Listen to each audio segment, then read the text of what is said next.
আপনি অত্যন্ত প্রত্যন্ত অঞ্চল থেকে বেড়ে উঠেছেন, বেড়ে উঠে এখন ছাত্রদলকে আপনি নেতৃত্ব দিচ্ছেন। এই যে রাজনীতির পথ চলাটা আপনার কেমন ছিল? আমার জন্ম হয়েছে নোয়াখালীর সুবর্ণচরে।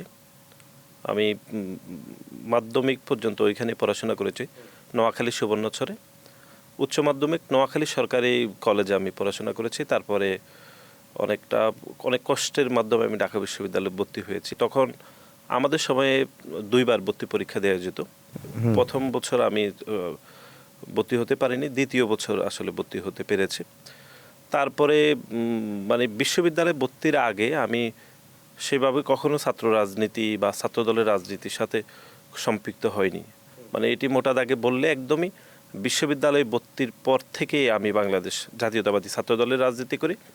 এবং যেটি সবচেয়ে লক্ষণীয় সেটি হচ্ছে আমরা যখন রাজনীতি শুরু করেছি তখন কিন্তু বাংলাদেশ জাতীয়তাবাদী দল হিসাবে তখন রাষ্ট্র ক্ষমতায় ছিল না, তখন একটি 111-এর যে গভর্নমেন্ট ছিল, আচ্ছা, সেই সময় আসলে রাজনীতি শুরু করেছি।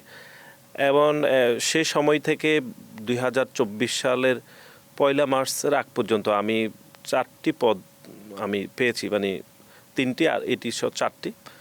তো এটি খুবই কষ্টকর ছিল, বিভিন্ন চড়াই উতরাই ছিল, প্রতিযোগিতা ছিল,